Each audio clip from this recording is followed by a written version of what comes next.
Saint Sebastian, அதாவது புனித செபஸ்தியார். France நாட்டில் பிறந்திருக்காரு. பிறந்தது பிரான்ஸ் நாடா இருந்தாலும் வளர்ந்தது எல்லாமே இத்தாலியோட மிலன் நகர்ல. வளர்ந்து ரோமை ராணுவத்துல படை வீரரா சேர்ந்திருக்காரு. இவரோட திறமையால படைத்தளபதியா உயர்த்தப்பட்டிருக்காரு. இவரோட காலத்துல கிறிஸ்தவ மக்களுக்கு எதிராக ஒடுக்குமுறைகள் நிகழ்த்தப்பட்டிருக்கு. ஒவ்வொரு நாளும் கிறிஸ்தவ மக்கள் கைது செய்யப்பட்டு சித்திரவதைகள் செய்யப்பட்டிருக்காங்க. இதனால கிறிஸ்தவ மக்கள் தங்களோட கிறிஸ்தவ விசுவாசத்தை துறந்து வாழ ஆரம்பிச்சிருக்காங்க. ஒரு தடவை மார்சலின் மற்றும் மார்க்ஸ் அப்படிங்கிற 2 இளைஞர்கள் அரசு அச்சுறுத்தலுக்கு பயந்து கிறிஸ்தவ நம்பிக்கைய கைவிட துவங்கியிருக்காங்க. இதை கேள்விப்பட்ட செபஸ்தியார் இந்த 2 இளைஞர்களையும் சிறையில சந்திச்சு கிறிஸ்தவ விசுவாசத்துல உறுதிப்படுத்தியிருக்காரு. அதுக்கு பிறகு இந்த 2 இளைஞர்களும் கிறிஸ்துவுக்காக உயிர் விட்டிருக்காங்க.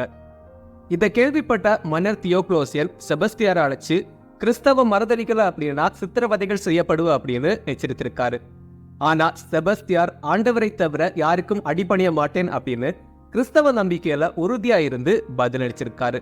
இதனால கோபமான அரசர் செபஸ்தியாரை ஊருக்கு வெளியே இழுத்துட்டு போய் ஒரு மரத்துல கட்டி வச்சு கொலை செய்யறதுக்காக செபஸ்தியாரோட மேல அம்புகளை எய்தியிருக்கான். ஒரு கட்டத்துல செபஸ்தியார் இறந்து போனதா எல்லாருமே நம்பியிருக்காங்க. அன்னைக்கு ராத்திரி செபஸ்தியாரோட உடலை அடக்கம் செய்ய வந்த புனித எரோன் செபஸ்தியார் உயிரோட இருக்கிறத பார்த்து ஆச்சரியப்பட்டிருக்காங்க.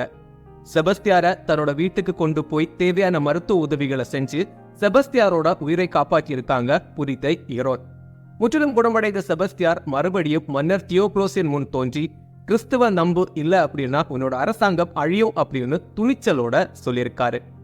இதனால கோபம் அடைந்த மன்னர் தியோக்ளோசியன் தடியால் அடித்து செபஸ்தியாரை கொலை செஞ்சிருக்கான். இறந்த செபஸ்தியாரோட உடலை லூசினா அப்படிங்கிற பெண் எடுத்துக்கொண்டு போய் தூய பேதுரு மற்றும் பவுல் அவங்களோட கல்லறைக்கு அருகில அடக்கம் செஞ்சிருக்காங்க.